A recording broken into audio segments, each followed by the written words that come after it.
if everyone in their sort of analog world, their sort of waking life, was able to become more and more connected to each other, right? To find social networks in person, meeting in person, that would be wonderful. And I encourage that. But when I look around, we're becoming increasingly embedded in a technology landscape. And the next generation is going to be even more embedded. And so my concern is if people are going to be more and more embedded in technology, then that technology better be able to support the type of social connection that we need for our health and our sanity.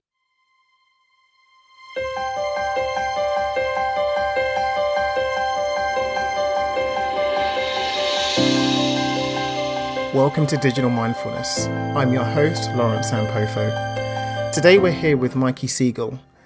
As a Stanford lecturer, founder of consciousness hacking, and TEDx speaker, Mikey's working to help the technology community better impact the way human beings connect. You should listen to this episode if you want to understand how VR will change the face of human connection, how the attention economy affects you, and also how technology can bring about really deep human connection. But first off, welcome to the show.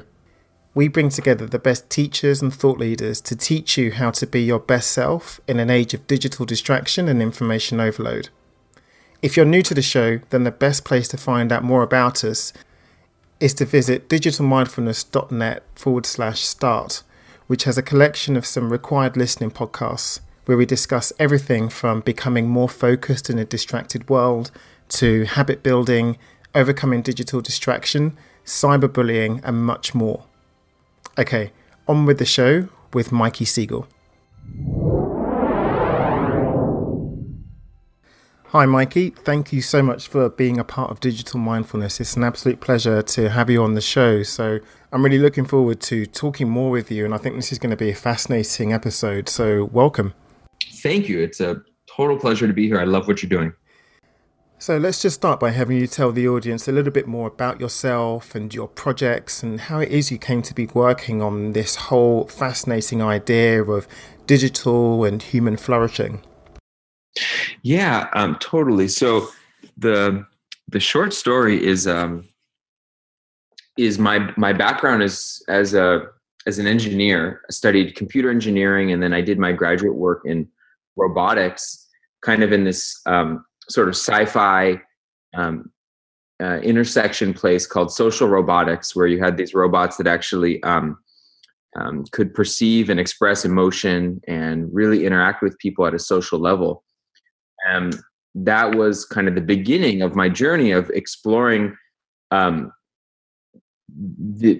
different ways that human beings can relate to technology, and realizing it was more than just pushing buttons. That technology actually had a profound capacity to influence us and to connect with us at levels that aren't even conscious, that are deep into the essence of who and what we are.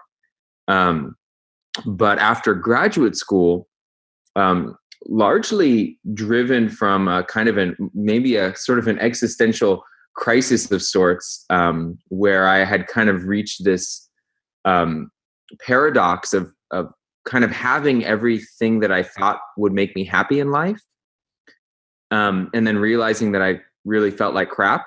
I was really forced to kind of question what's probably the most fundamental assumption that we hold as kind of modern humans across cultures, which is that some set of circumstances will make you happy, right? Like there's something that you can do. There's some way you can configure the world around you that will ultimately in the future be the right configuration, whether it's job, house, white picket fence, the right amount of meditation, the right amount of diet, or proper diet, whatever it is, that there's some way of configuring things that will ultimately be your happiness.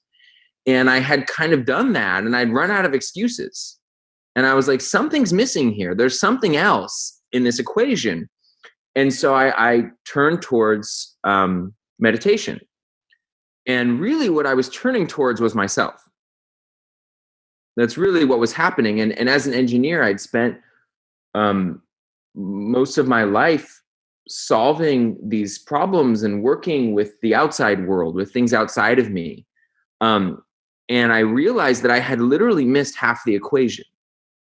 I had missed that there was an entire inner world that I was neglecting, and I was really seriously neglecting it. I had become completely detached from my emotional experience, from my embodied experience. I was really living in my thoughts, in my mind, a kind of a very rational, logical existence. And when I came to realize, or what I came to realize, was that everything that I was really looking for was inside of me. And that the entire quality of my existence, the entire quality of my life, was really a function of how I related to myself and how I related to life. It was all up to me. It was all in the way that I viewed really who and what I am, right? My relationship to reality. And I realized, wow, not only is this everything for me, not only is this true for me, but I started to realize this is kind of true for everyone. And I'm not saying anything new here, right? This is what mindfulness says. This is what, every spiritual or really every religious tradition is pointing to in some way. The bigger thing that I realized was that most of the problems in our world, which is kind of unique to our times, are human-generated problems, right? Sure, we have some natural disasters and we have things like that happen, but largely, if you look around, almost every single major global crisis is something that human beings have created. And we've created those global crises as a reflection of our inner crisis, right? We're at war with each other because we're at war with ourselves, right? We hate each other because we hate ourselves, right? The outer is reflected in the inner. Angry, greedy, fearful people create an angry, greedy, and fearful world, right? It's a simple equation. And so the thing that struck me was that this endeavor of shifting human consciousness, of changing the human experience from the inside out, was the most important problem of our times. That was really the root of everything, at least for me, from my view. And I was holding on one hand this passion and love of engineering and technology, and on the other hand, I was holding this recognition that the inward journey and the process of beginning to love ourselves and beginning to make peace with ourselves and to know compassion, to know connection, to know ourselves as connected to everything. I was holding this on the other hand, and I was like, well, how does technology relate to that? Because the two feel at odds to each other. They really almost feel like they're working in conflict. And the big aha moment, which I don't know if it was one moment, but it sounds better in the story if it's a moment, is I realized that the technology is this way because we designed it this way. It's not this way inherently. And then it struck me that there was nothing that I would rather do than design technology to support deep, profound, and meaningful human experience, to support human connection, to support the evolution of human consciousness. And that's what I've devoted my life to. And it wasn't even so much a question of is this possible or is this not possible, because it kind of seemed like a silly question, because as designers, as engineers, as creators of anything, not just technology, we can always take a step in the direction of having whatever we're creating be more in support of human flourishing, of human well-being. It's always possible. So this isn't a question of whether it's possible or not. It's just a question of whether or not we set our intention on doing it. And so that's what I really set my intention on. Mikey, this is really interesting because it almost seems like there's a paradox, right? Because this whole the whole discussion you're saying of us recognizing that we're connected to everyone and everything in the world, and how can technology do that? Or some people might argue that you could just go to your social network, right? And immediately you've got all of these connections, and you are connected to everybody in the world, and it's instantaneous. So what would you say to that? Yeah. Thanks for pointing that out. So I'm generally kind of an optimist. So I look around and I say, wow, this interconnected web of humanity is sort of happening, right? The technology landscape around us is in so many ways beginning to act as this kind of this massive expression of our interconnectedness, and to connect us in all these new ways that we've never been connected before, right? And so that's amazing. But also, those of us that spend a lot of time on our computers and it's a lot of time on Facebook or whatever know that there's something missing there, right? It's not it's not quite deeply satisfying having 100 or 500 or 1,000 Facebook friends. Doesn't seem to actually make us feel more connected in a deep and meaningful way. And social isolation and loneliness are becoming an epidemic, right? And so there's a paradox. So if we're more connected in certain ways, then why are people lonelier than they've ever been?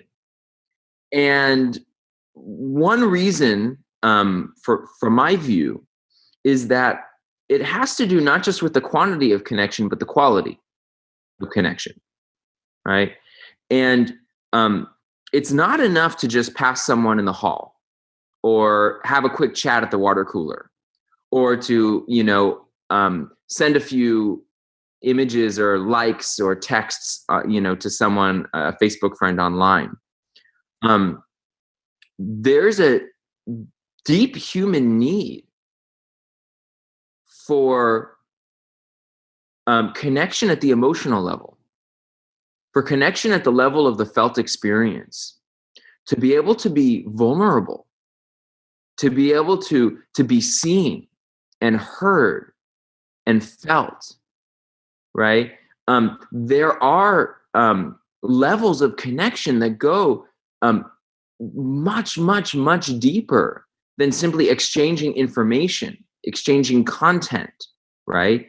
And we all know this. If we all think about the most meaningful, the most memorable experience we've had with another person in our lives, how much of that had to do with information? How much of that had to do with words? And how much of that had to do with a felt experience? My guess is for most of us, that was probably a silent experience. It's probably holding someone in our arms, right? Staring into someone's eyes, right? These are the things that impact us, that really matter. And so one of my biggest passions right now, and my biggest concerns that are sort of bundled into one, is I'll start with the concern. The concern is that if our technology landscape is not able to support this type of deep and meaningful connection, then in a way we're screwed. And the reason why I say that is because, I would love it if everyone in their sort of analog world, their sort of waking life, was able to become more and more connected to each other, right? To find social networks in person, meeting in person, that would be wonderful. And I encourage that. But when I look around, we're becoming increasingly embedded in a technology landscape. And the next generation is going to be even more embedded. And so my concern is, if people are going to be more and more embedded in technology, then that technology better be able to support the type of social connection that we need for our health and our sanity. And so that ends up being one of the biggest things I'm working on personally, is thinking about how we design these technologies to support that level of connection. This is really interesting because I think when a lot of people might think of technology for human connection and wellness, we might well think of the apps and things that are used for meditation, of which there are loads. And I think these types of technologies have always been positioned as almost stress reduction in terms of their benefits. But you're saying that actually technology has the potential for far greater things, for really deep human connection and elevating the level of our consciousness. Yeah. For me, the sky is the limit. And the reason I say that is because I even though when I talk about technology in this context, I'm talking about stuff that runs on electricity. I'm talking about apps and software and that sort of thing. But also we can kind of zoom out a little bit, right? And we can take a broader perspective on what we're calling technology, and really think more about the tools, the infrastructure, the systems we create as human beings. And in that sense, meditation is a technology, right? These meditation techniques that we use, these are human inventions that were designed for a very specific purpose, to change our relationship with ourselves and the world around us. But also, we are profoundly social animals, and we have been creating tools and technologies to support social connection since the dawn of humanity, from tribal drumming ceremonies, where we dance around a fire with music, to to modern dance fueled, music fueled experiences, everything we can you can imagine, all the ways that we come together to connect. And so when I talk about technology, really what I'm talking about is innovating on the already existing landscape of the pointers and tools and methods that we use as human beings to support a deep and meaningful human experience. And so you can ask this question of what's the evolution of meditation? If meditation is a tool that we've invented, how can it become better? How can it become more adapted to our modern context? How can it become more accessible across cultures? And for me, that means leveraging science and technology to support that innovation. And I guess to get back to your original point, I think one of the things that is most overlooked is our human potential. It's much more than reducing stress. It's much more than feeling 10% happier. It's much more than having a few more friends that we can hang out with in the evening and have a laugh with. We are extraordinary beings. We have an unfathomable potential for connection, for compassion, for unconditional love, for peace and spaciousness, for clarity, for presence. If you look at the brains of these monks who have meditated for tens of thousands of hours, they look very different than the brains of normal people. And it's not just the brains that look different. Their experience is profoundly different. They're almost like different species, right? They live a different life, a different reality. And that's our human potential, right?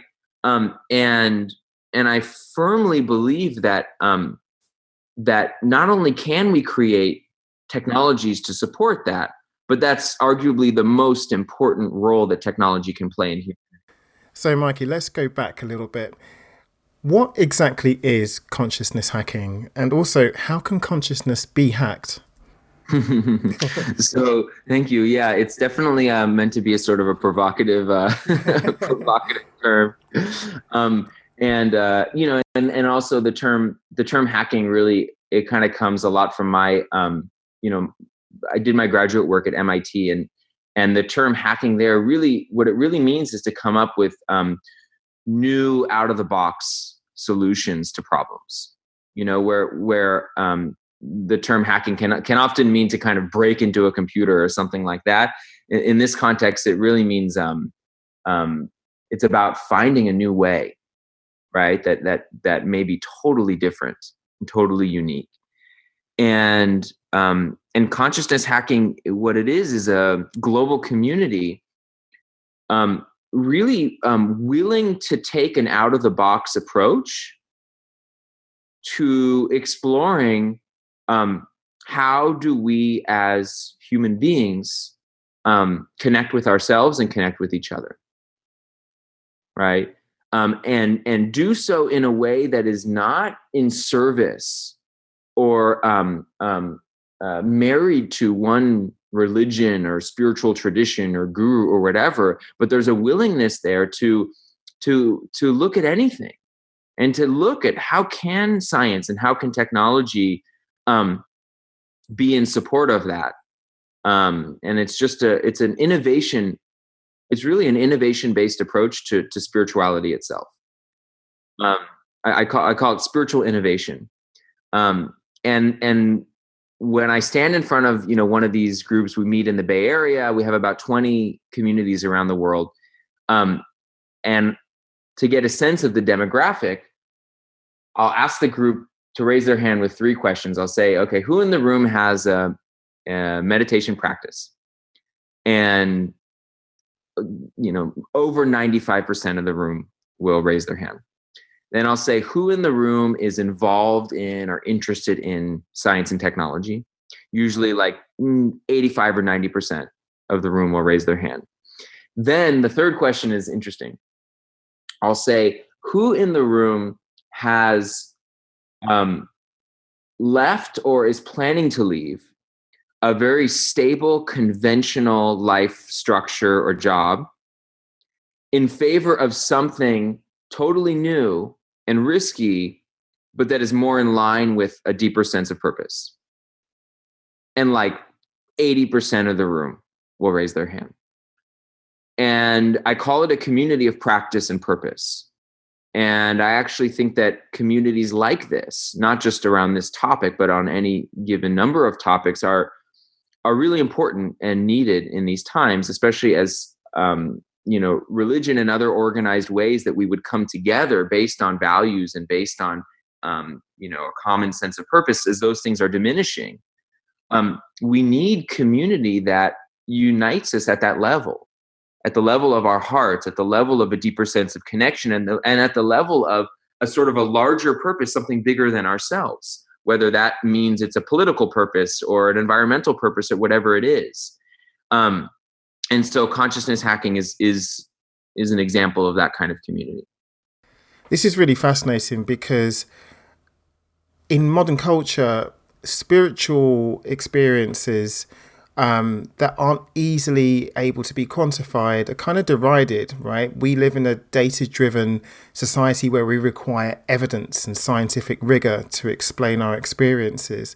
So I'm wondering, almost like, what's your counter to that? Like, how do you then speak to the people of Stanford, to the engineering community about the importance of spiritual experiences now? So first of all, I got to do a little bit of a plug. You gotta read this book, Stealing Fire. Yeah, by Jamie Wheal and Stephen Kotler. This is bringing mystical experience, transcendent experience, bringing consciousness mainstream. And this was number 17, I think, at a certain point on the Amazon's global bestsellers list. Stephen Kotler's written multiple New York Times bestsellers. So this is a major, mainstream book that's gaining a lot of traction. And what this book represents is what's happening what's happening more broadly culturally, which is that the importance of um, deeper and more transcendent human experience is seeping into our culture through conduits like mindfulness and like yoga and like psychedelics that are sort of making a comeback in certain ways. And a lot of this is fueled by research. 30 years ago, meditation research would have been completely taboo.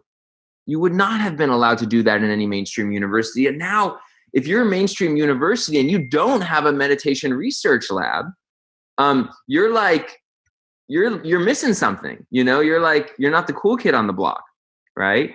And research into psychedelics at major places like Johns Hopkins University, for example, is beginning to show the incredible transformative power of these substances in the right, safe context, scientifically, right? And so we're seeing the union, the merging of science and spirit.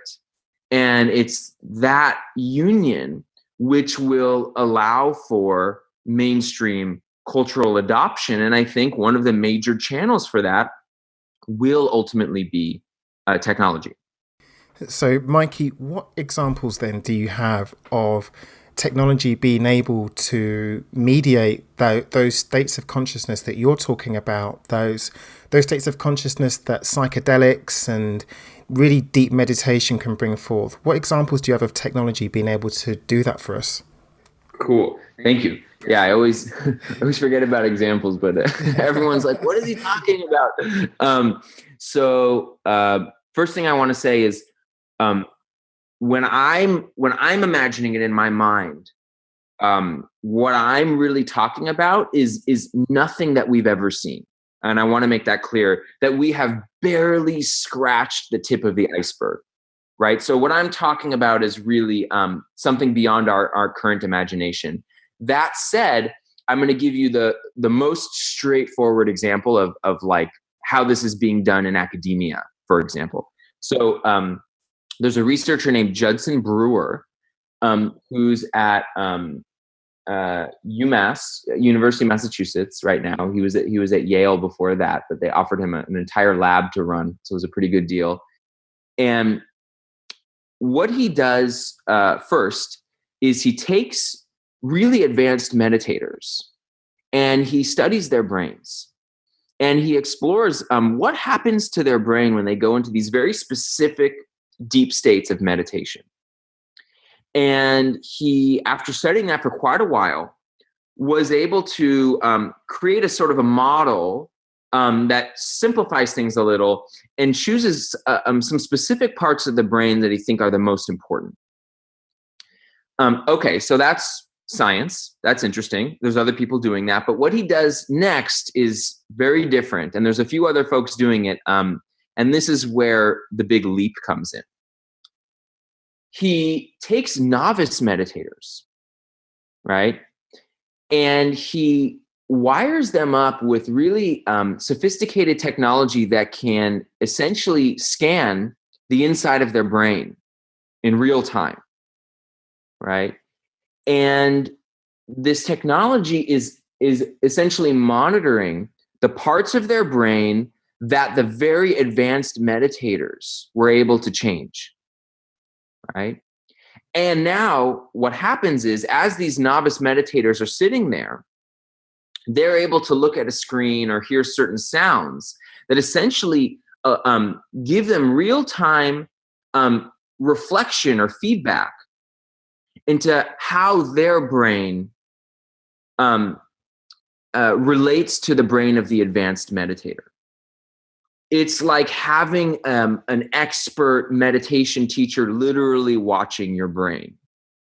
It's perhaps the most precise feedback you can possibly get. It's one thing for a meditation teacher to say, okay, focus on your breath a little more, but it's another thing if they can actually read your brain and give you moment-to-moment feedback on the exact fluctuations of that part of the brain that has to do with those deep states of meditation.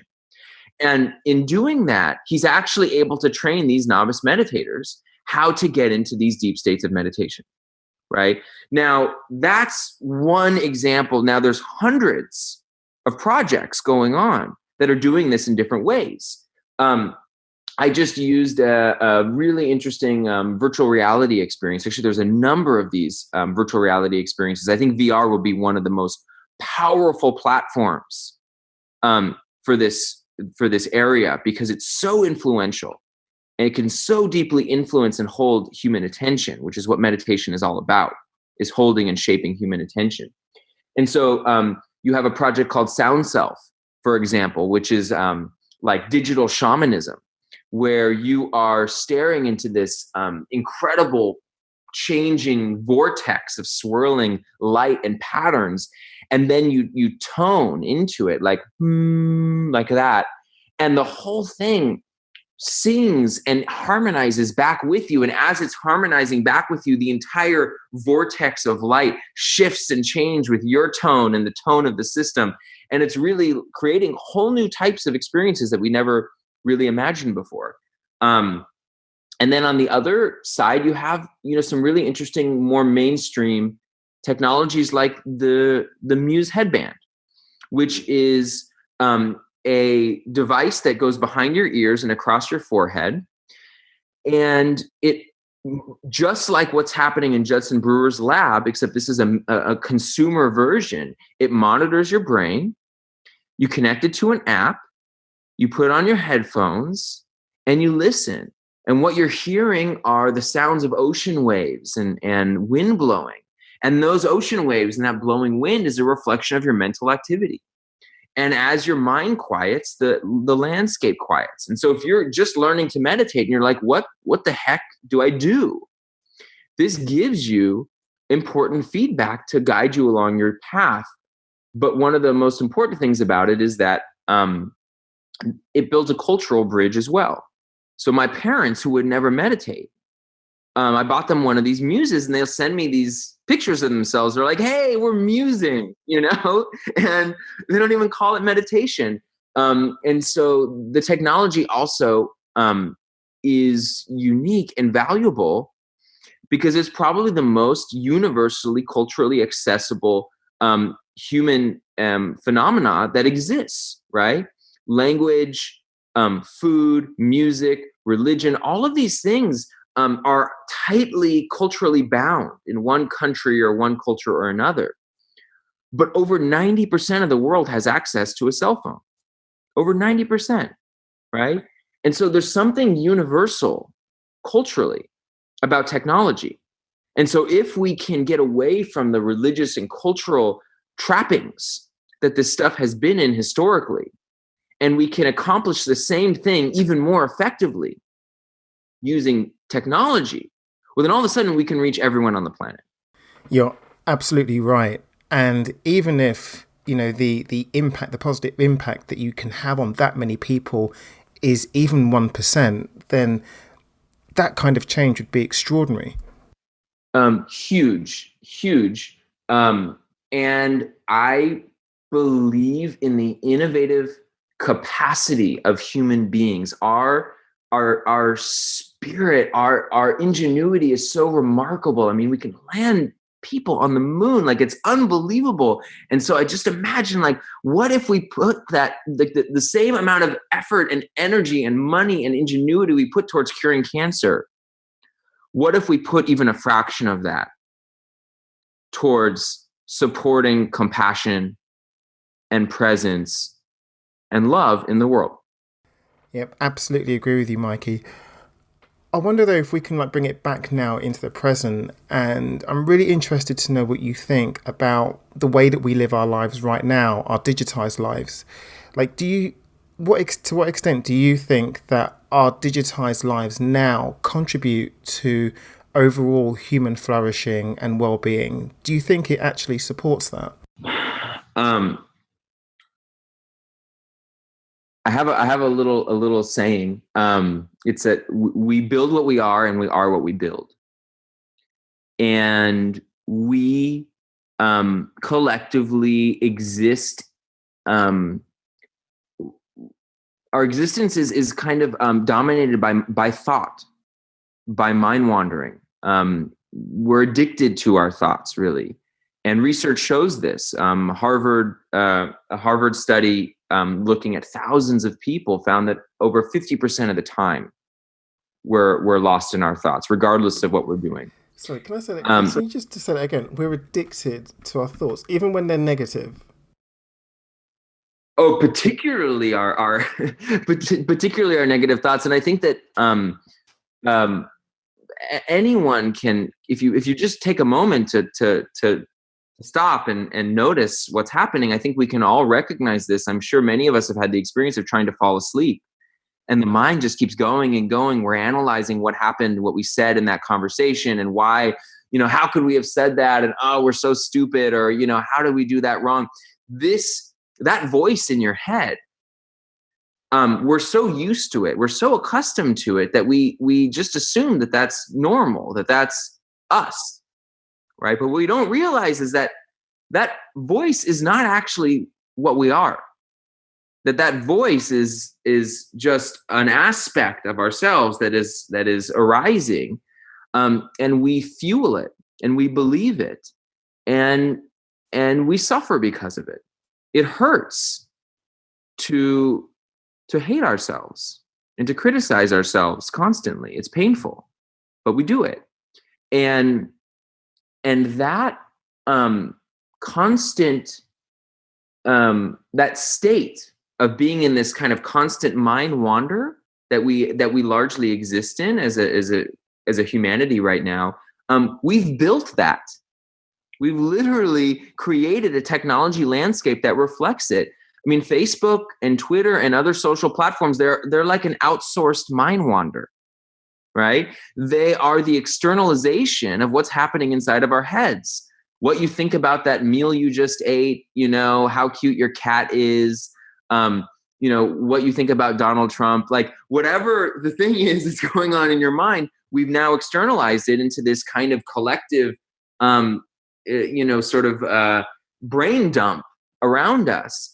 And so not only do we have to sit and listen to our own thoughts, but now we're kind of having to sit and listen to everyone else's, and it's not, particularly pleasant all the time. And so the technology landscape around us is not designed to support human well-being, right? Just like our thought patterns are really not designed to support well-being, right?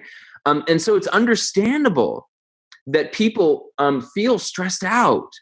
They feel agitated. They feel attention. A lot of people feel attention with their phones, with their email, with the technology around them, because at one hand, we need it. It's providing an incredible service, and it's opened so many doors. It's created so much opportunity. And on the other hand, it doesn't feel good, right? It's hard, it's harsh, it's abrasive. And so we have a problem, right? And the problem is getting worse. And one of the reasons why it's getting worse is the same reason why we have diet-related death and illness as one of the epidemics in our modern world, because we have a food industry that is driven by profit, not by health. And so if you have a food industry that is designed to make more and more money when more and more food sells, and it doesn't matter whether or not people are healthy, then you're going to create the tastiest, most addictive food you can possibly engineer. And you're going to put the best engineers in the world in creating the tastiest food imaginable. And you're going to put whatever crazy chemicals and weird ingredients and all that kind of stuff and make it as cheap and as inexpensive as possible. And the result of that is that we're literally dying. We're literally dying because of the food we're eating. And unfortunately, the same thing is true now, except instead of the battle for our taste buds, it's the battle for human attention. It's the attention economy. And every app on your phone is competing for your attention. And they don't give a crap about whether or not you're better off after using that thing. All that matters is if they can successfully hold and maintain your attention, because if they do, they make money. And I'm not saying people are evil. I'm not saying this is some crazy, shadow conspiracy thing. I just mean these are economic forces at play, right? This is just a system that we've created. And so what you're seeing now is this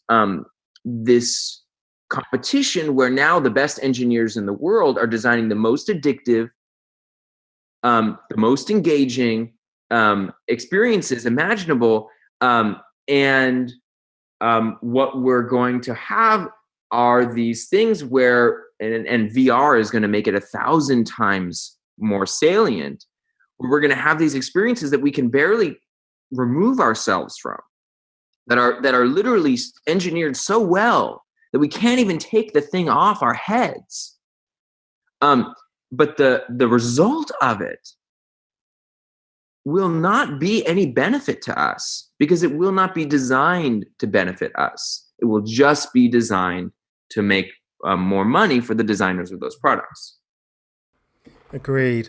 So some of the solutions that people have been putting forward to this have been to unplug, and the whole discussion about digitally detoxing ourselves and unplugging, etc., for periods of time, that's really, really popular now amongst people.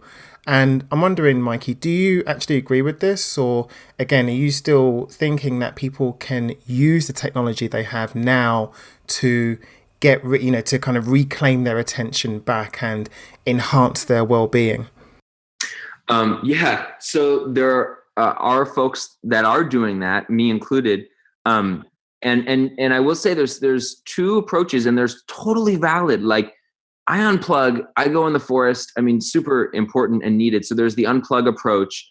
And also there is this question of how do we redesign technology to make it better? So there's both approaches, and both are important and needed. I'm leading a retreat in November at Esalen, which is a really amazing, famous retreat center in California. And it's a technology augmented meditation retreat. And it's one of the first of its kind that I know of. And I'm partnering with an amazing meditation teacher named Dustin DePerna. And he's been teaching meditation for years. And the way this will work is we'll have 24 people, all of them wired up to a system that measures their heart, the activity of their heart. And all of the data, all of that heart activity from the 24 people will flow into this central computer, where it will look at the relationship between everyone's heart rhythm, looking for the measures, the correlates of human connection. And then it creates a constantly changing soundscape that is a reflection of the sense of connection between the group, of the degree to which the group is literally synced up.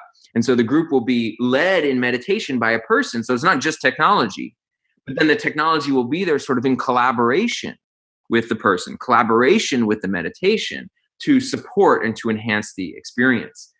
So that's one approach to it. That's very literal, but there's other really interesting stuff happening. There is actual monasteries. I'm doing a quick. There we go. So there's something called the Center for Mindful Learning, led by a guy named Soryu for All, and they're actually creating hybrid meditation retreats where entrepreneurs and makers can actually come and sort of team up with monastics. People are actually living a monastic life. And the whole point here is that you actually work and meditate in the same day in a monastery context. And the point is to actually try to integrate these things together. And another person to check out is Vincent Horn. Yeah, check out meditate.io. And Vincent is really, he created Buddhist Geeks. He's one of the pioneers at this intersection. So yeah, I think that this is happening, and it's really, really important to integrate these things together. So Mikey, in this age of distraction and hyperconnectivity, what would you say are the most important human qualities, and how do we cultivate those? Yeah. Thanks for asking that. First, I just want to acknowledge your question, which is that it's human qualities that are the most important in this hyper-connected age, right? Meaning you there's something implicit in your question, which I agree with, which is that in this hyper-connected age, it's not about the hyperness or the technologies or the landscape or whatever it is. It's about human experience and human intention, right? And that's, for me, what it comes down to is human intention. It's really, and we talked about this a little before the interview, because I really believe that we create as a reflection of who and what we are. And so if we're creating from a place of insecurity or fear or greed, we will create a very different world than if we create from a place of compassion and care and love.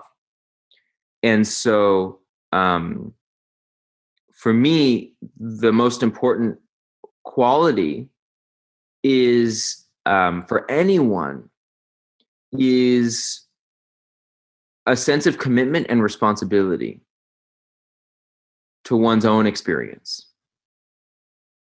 to where you stand, to who you are, to the depth of your own self-awareness, the degree to which you're willing to see your own crap, your own shadow, the darkness within all of us that we all have, and hold that lovingly, right? The degree to which we're able to face the really unpleasant and difficult aspects of ourselves.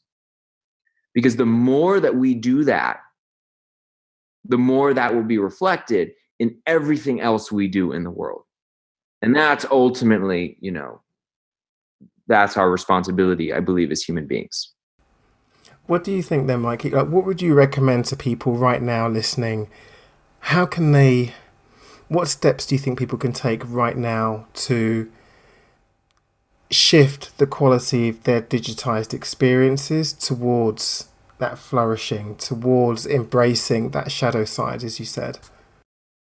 Yeah. So there are some great resources out there. It's actually amazing. This is like a golden age for everyone that wants to have access to any number of pointers and approaches. And so I would say, to start, if this is new for you, grab a meditation app. Check out Insight Timer, or I really like an app called Sphere, which you have to kind of Google Sphere meditation, because Sphere, there's a lot of spheres out there. Or Headspace, right? These are apps that will help you to begin a meditation practice. And then there are technologies like the Spire, which helps you monitor your breathing throughout the day. Leaf, LIEF, which is a wearable that helps you monitor your heart rate variability throughout the day. There's technology from a company called HeartMath, Heart, HeartMath. There's the Muse headband. There's a number of technologies which, if that's our path to kind of have a more digitally integrated life, can be really helpful and support that. It's interesting because to me, it sounds that you're optimistic that the technology community is finally starting to kind of move towards catering for human flourishing. I live in such a bubble. I don't even, in my world, yeah, everyone's doing it. Everyone around me was showing up at conferences. Yeah, it's great. And then I was in Florida, getting a taxi to the airport, and I was trying to describe what I'm doing, and I was like, oh shoot, that's a pretty good wake up call on one hand, because the guy kind of had no idea what I was talking about. But on the other hand, it was kind of amazing. He started lecturing me, and this is someone who meditation, he's barely heard of it. I mean, it's a very, small town in Florida. And he started explaining to me in this very, from this place of sort of obviousness, how if you're not connected to yourself, you can't expect to connect to other people. And if you feel like crap, you're going to act like crap. And he just had this like wisdom about him. And it reminded me that this is true for everyone, in every life circumstance. It doesn't matter whether you meditate or not. We all recognize this, right? The relationship between our relationship to ourselves and our relationship to the world around us. And we can only change one by changing the other. The two are reflections of each other. So, Mikey, where can people find out more about you and your work and connect with you? Yeah, probably my website, MikeySiegel.com, MikeySiegel.com. And you can check out consciousness hacking at Cohack, COHACK.life. Well, thanks so much again for being part of this show. It's been a complete pleasure having you on, and thank you for sharing your wisdom with us. I really appreciate it. My pleasure, Lawrence. Thanks for having me. It's been really fun.